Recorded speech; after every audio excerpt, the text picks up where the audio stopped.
दोस्तों, Indian premiere league 2025 का जो मैच खेला जाएगा 20 मई को शाम को 7:30 बजे आईपीएल का मैच नंबर 62 खेला जाएगा। ये मैच खेला जाएगा Chennai super king Rajasthan Royals के बीच खेला जाएगा। सीएसके और राजस्थान, चेन्नई और राजस्थान अभी तक कितना मैच खेली है आईपीएल का? सीएसके 12 मैच खेली, जिसमें से 3 मैच जीती, इस साल 9 मैच हारी है। वहीं राजस्थान की बात करें तो राजस्थान ने 13 मैच खेला, 3 मैच जीती है, 10 मैच हारी इस साल। अब ये मैच न इसके ग्राउंड पे होगा सीएसके के, न राजस्थान के। ये मैच होगा अरुण जेटली स्टेडियम दिल्ली के ग्राउंड पे होगा। अब दिल्ली के ग्राउंड पे एक मैच राजस्थान खेल चुकी है। राजस्थान यहाँ पे दिल्ली के साथ इसी ग्राउंड पे अरुण जेटली स्टेडियम पे एक मैच खेली है, वो भी आंकड़ों के साथ दिखाऊंगा। तो इस ग्राउंड पे अगर राजस्थान एक मैच खेली है तो उसके प्लेयर कितना अच्छा खेले हैं। अरुण जेटली स्टेडियम की जो पिच रिपोर्ट है, यहाँ पे ओवरऑल की बात किया जाए तो बैट फर्स्ट विनिंग परसेंटेज ज़्यादा है। अभी इस ग्राउंड पे 5 मैच हुए हैं। इस ग्राउंड पे टोटल 5 मैच खेले गए हैं, जिसमें से एक राजस्थान भी खेली थी, उसमें सुपर ओवर हो गया था तो दिल्ली जीत गई थी। नहीं तो दिल्ली ने यहाँ पे बैट फर्स्ट किया था, राजस्थान ने यहाँ बॉल फर्स्ट किया था। तो ये सुपर ओवर का मैच था तो दिल्ली जीत गई थी। तो ये आंकड़े अभी आपको दिखाऊंगा। राजस्थान के जो 188 रन बने हैं, राजस्थान जो बनाई है 4 विकेट पे, कौन बनाया है। तो बैट फर्स्ट मैं आपको इसलिए कह रहा हूँ कि यहाँ पे मुंबई ने बैट फर्स्ट किया, जीत गई दिल्ली के साथ। फिर यहाँ दिल्ली और राजस्थान का हुआ तो दिल्ली ने बैट फर्स्ट किया, सुपर ओवर में जीत गई। फिर केकेआर यहाँ बैट फर्स्ट की, जीत गई। उसके अलावा 3 मैच बैट फर्स्ट, और ये जो 2 मैच हैं ये बॉल फर्स्ट। आरसीबी ने यहाँ बॉल फर्स्ट किया था तो 6 विकेट से जीत गई थी। उसके बाद जीटी ने यहाँ पे बॉल फर्स्ट किया था तो 10 विकेट से मैच जीत गई थी। ये जो अभी रिसेंट जल्दी मैच हुआ है। तो 5 में 2 match ball first, 3 match bat first, तो आंकड़ा मिला जुला है। ऐसा नहीं कह सकते हो कि वह, अगर वो ओवरऑल देखा जाए टोटल, अगर यहाँ पे अरुण जेटली स्टेडियम में जितने टोटल मैच हुए हैं तो वहाँ पे आपको मिलेंगे बॉल फर्स्ट। वो भी मैं आपको क्लियर कर दे रहा हूँ। तो टोटल एवरेज देखोगे ओडीआई का, टेस्ट का, उसके बाद फिर T20 का, तो टोटल आपको बॉल फर्स्ट मिलेंगे। तो ये जो आपके आंकड़े हैं 2025 के आईपीएल के, तो मिले जुले हैं ना। बहुत ज़्यादा बैट फर्स्ट के फेवरेट में जा रहा है ना बॉल फर्स्ट के फेवरेट में जा रहा है। दोनों मिले जुले हैं, 50-50 है। क्यों कह रहा हूँ? क्योंकि ये 2 बॉल फर्स्ट वाले जीते हैं तो ये 2 बैट फर्स्ट वाले जीते हैं। एक मैच जो है सुपर ओवर में चला गया था, तो ये दोनों 50-50 हो गए। अगर 2 बैट फर्स्ट जीते, 2 बॉल फर्स्ट, एक केवल है जिन्होंने सुपर ओवर में बैट फर्स्ट करके जीते हैं। तो ये चीज़ें हैं। तो 50-50 का आंकड़ा है, जो अच्छा खेलेगा वही जीतेगा। तो राजस्थान के प्लेयर के बारे में बताऊंगा कि इस ग्राउंड पर राजस्थान के कौन सा प्लेयर है जिन्होंने अच्छा खेला है, क्योंकि इस पे सीएसके ने अभी एक भी मैच नहीं खेली है यहाँ पे इस ग्राउंड पे। तो राजस्थान के वो प्लेयर थे जो दिल्ली के साथ हुआ था। यशस्वी जायसवाल 51 रन की पारी खेले थे, उस सिचुएशन में खेले थे जब मौसम खराब था। संजू सैमसन 31 रन की पारी खेले थे। रेयान प्रयाग 8 ही रन बना पाए। Dhruv Jurel 26 run. Nitish Rana 51 run, 51 run. उसके बाद सिमरन इतमार 15 रन। हसरंगा को 1 विकेट मिला था। जोफ्रा आर्चर को 2 विकेट मिला था। देश पांडे कोई विकेट नहीं। उसके बाद कृष्णा को 1 विकेट मिला था। वैभव सूर्यवंशी उस मैच में खेले नहीं थे। ग्राउंड के जो हीरो हैं अभी तो यशस्वी जायसवाल हैं। संजू को भी आप लेके चल सकते हो, ध्रुव जुरेल, उसके बाद नीतीश राणा। तो ये 4 जो आपके बैटिंग से आपके सबसे बेस्ट रहेंगे। उसके बाद बॉलिंग से बिंदु हसरंगा, वैभव सूर्यवंशी, इनको तो आपको लेके चलना पड़ेगा क्योंकि रिसेंट फॉर्म उनकी देख रहे हो क्या ताबड़तोड़ खेल रहे हैं। तुषार देश पांडे, हसरंगा, उसके बाद वैभव सूर्यवंशी, यशस्वी जायसवाल, संजू सैमसन, इनको लेके चलना। ध्रुव जुरेल को लेके चलना होगा, ध्रुव जुरेल। तब नीतीश रेड्डी को मत लेके चलना। नीतीश राणा को कब लेके चलना है? नीतीश राणा को तब लेके चलना है जब ऊपर का जल्दी टॉप ऑर्डर गिरेगा, तब नीतीश राणा को मौका मिलेगा, तब जाके आप लेके चल सकते हो नीतीश राणा को। नहीं तो सूर्यवंशी, आपके वैभव सूर्यवंशी ओपनिंग करेंगे यशस्वी जायसवाल के साथ। उसके बाद फिर आएंगे संजू सैमसन, फिर उसमें रेयान प्रयाग, कभी ध्रुव जुरेल, तो ये सिचुएशन चलेगा। उसके बाद नीतीश राणा आएंगे। तो इस ग्राउंड पर नीतीश राणा का रिकॉर्ड ठीक है। अगर रिकॉर्ड को देखते हुए उनको जल्दी भेज दिया जाएगा तो उस वे पे आप रख सकते हो। इसीलिए मैं आपको पूरा डाउट क्लियर कर रहा हूँ। अगर सीएसके की वही बात की जाए, सीएसके में बहुत फेरबदल हुआ है। चेन्नई की इस बार टीम में कुछ दिखा ही नहीं। कभी उसको बैठाया जा रहा है, कभी उसको लेके आ जा रहा है। सारा रिकॉर्ड केवल अभी जो टॉप के इनके प्लेयर हैं चेन्नई की तरफ से, उनके बारे में बताऊंगा आपको। एक तो नूर अहमद, उसके बाद खलील अहमद, इन दोनों को तो आपको लेके चलना पड़ेगा, जो टॉप पिक हैं। फिर उसके बाद रचित रविंद्र कुछ मैच में बैठा दिए गए थे, कुछ मैच में खेले थे, फिर वापस आए गए, तो इनको अगर मौका मिलेगा तो लेके चलना। उसके बाद शिवम दुबे तो खेलेंगे इनको, और उसके बाद जडेजा को लेके चलना। फिर उसके बाद बीच में पथिराना, इनके टॉप के बॉलर हैं, कॉनवे को भी बीच में लेके आ गया, कभी विजय शंकर को लेके आया गया, एक मैच में मारे उसके बाद कुछ नहीं किए। फिर सैम कुरन ने एक मैच में क्या ज़बरदस्त पारी खेली थी। फिर उसके बाद आयुष म्हात्रे आके ओपनिंग कर रहे हैं, ज़बरदस्त पारी खेल रहे हैं, तो इनको आप छोड़ नहीं सकते हो। उसके बाद फिर इनको मौका मिला बहुत लेट डेवान ब्रेविस को। तो ये कुछ प्लेयर हैं जो इनकी टीम में बहुत लेट आए और बहुत अच्छा खेल रहे हैं, जिसमें एक आते हैं डेवान ब्रेविस। ये सैम कुरन को बीच में मौका मिला था, बैठा दिया गया, फिर बीच में मौका मिला तो उन्होंने अच्छा खासा रन दिया। उसके बाद आयुष म्हात्रे, ये जो 3 प्लेयर हैं, ये 3 प्लेयर को जब ये इनकी कंडीशन बहुत ख़राब हो गई थी तब आया गया, तब अच्छा खेल रहे थे ये। अगर पहले से खिलाया गया था तो हो सकता था कुछ अच्छा।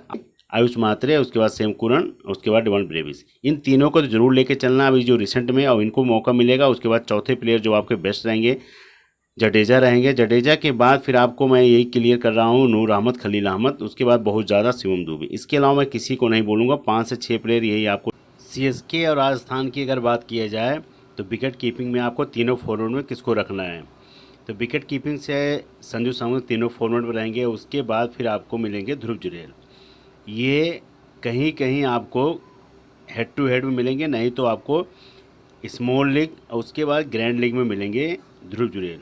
लेकिन संजू सैमसन जो है आपको तीनों फॉरवर्ड मिलेंगे, हेड टू हेड में भी मिलेंगे आपको, स्मॉल लीग में, उसके बाद ग्रैंड लीग में, तीनों फॉरवर्ड में आपको मिलेंगे।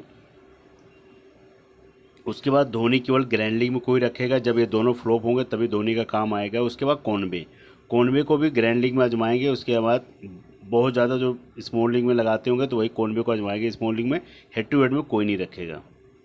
उसके अलावा यू पटेल की बात करूँ तो एक मैच में मौका मिला था, तो इनका मुझे नहीं लग रहा खेलने का चांस बनेगा। अगर खेलने का चांस बनेगा भी तो इनको ग्रैंड लीग में आजमाना है, इसके अलावा कहीं मत आजमाना। बैटिंग से अगर बात की जाए यशस्वी जायसवाल तीनों फॉर्मेट में सबसे ज़्यादा फिट बैठेंगे। उसके बाद सूर्यवंशी तीनों फॉर्मेट में रहेंगे। उसके बाद आयुष म्हात्रे की बात करो तो ये भी तीनों फॉरवर्ड रहेंगे। ये जो 3 प्लेयर हैं ये आपको तीनों फॉरवर्ड लेके चलना पड़ेगा। जायसवाल हो जाएंगे, उसके बाद सूर्यवंशी के बाद आयुष म्हात्रे, ये रहेंगे 3 प्लेयर। उसके बाद शिवम दुबे आपको केवल ग्रैंड लीग में मिलेंगे। उसके बाद सिमरन हितमाल केवल ग्रैंड लीग में मिलेंगे आपको।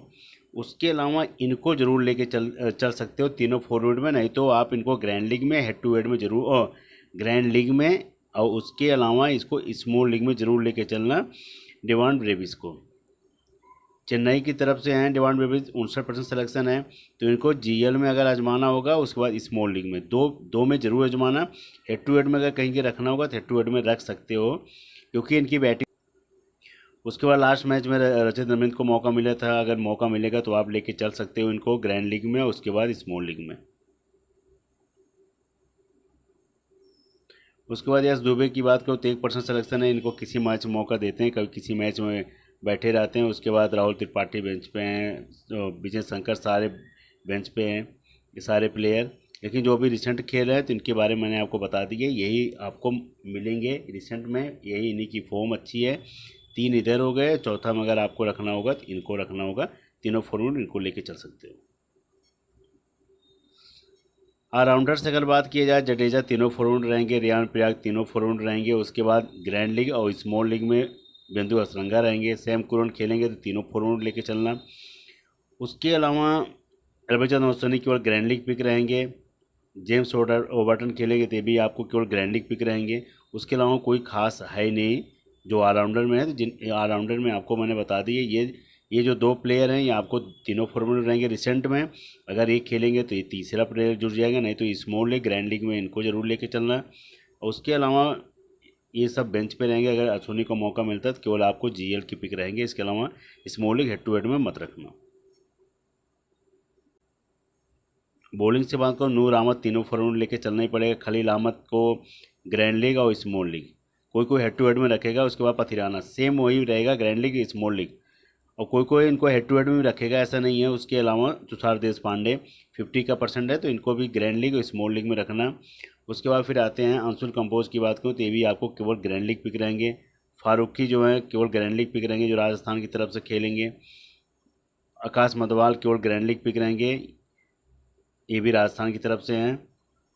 उसके बाद मकापा की बात करूँ तो ये भी आपको ग्रैंड लीग पिक रहेंगे, इसके अलावा ये आपको small league head to head में रखोगे तो आप हार जाओगे, क्योंकि परसेंटेज कम है। तो ये जितने प्लेयर हैं इनके बारे में आपको बता दिया हूँ। अगर नूर अहमद, खलील अहमद, पथिराना पे अगर आपको स्मॉल और तीनों फॉरवर्ड में जाना होगा तो जा सकते हो। अगर हेड टू हेड में जाना होगा दोनों को हजमा सकते हो, लेकिन नूर अहमद तो तीनों फॉरवर्ड रहेंगे और खलील अहमद भी इनके चेन्नई के सबसे टॉप के बॉलर हैं, तो इनको लेके चल सकते हो। अगर पथिराना को नहीं लेके चलना होगा तो केवल पथिराना को ग्रैंड लीग और इसके बाद स्मॉल लीग में लेके चल सकते हो। अब बात करेंगे हेड टू हेड की टीम में किसको रखना है। विकेट कीपिंग से संजू सैमसन रहेंगे अभी रिसेंट में। उसके बाद बैटिंग से जायसवाल के बाद सूर्यवंशी, उसके बाद आयुष मात्रे, इन तीनों को लिया हूँ। उसके बाद फिर आते हैं ऑलराउंडर में जडेजा, रियान पराग। ये अभी रिसेंट की बात कर रहा हूँ, जो रिसेंट अभी मैच हुआ था, तो ये 2 प्लेयर लेके चल रहा हूँ। बॉलिंग से नूर अहमद, खलील अहमद, इन दोनों पे थोड़ा सा विश्वास जताया हूँ। उसके अलावा राजस्थान की तरफ से तुषार देशपांडे ये रहेंगे, और एक प्लेयर और हैं, इनको ज़रूर लेके चलना, जो चेन्नई की तरफ से हैं, डेवान ब्रेविस। इन प्लेयर को ज़रूर लेके चलना। अगर एक प्लेयर इनको भी लेके चल सकते हो, ध्रुव जुरेल को, जो राजस्थान की तरफ से हैं। तो ये आपकी टीम बनेगी बेहतरीन, क्योंकि बॉलिंग इनके पास थोड़ा अच्छा है, खलील अहमद, नूर अहमद, जडेजा। और ये दोनों केवल बैटिंग से पॉइंट देते हैं जो चेन्नई की तरफ से हैं, क्योंकि इन 2 बॉलर लेके चलना पड़ेगा। उसके बाद ये 3 बैट्समैन लेके चलना पड़ेगा।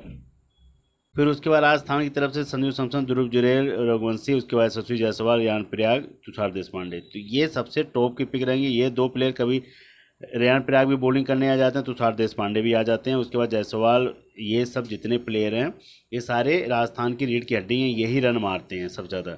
और उसके बाद चेन्नई की तरफ से जुड़े हैं तो ये दोनों सबसे ज़्यादा रन मारते हैं। कैप्टन वाइस कैप्टन सबसे ज़्यादा देखो यही रहेंगे, 1 2 3 4 5, ये सबसे ज़्यादा 5। एक में अगर आपको देखना होगा जडेजा, रियान पराग पे जा सकते हो कैप्टन वाइस कैप्टन।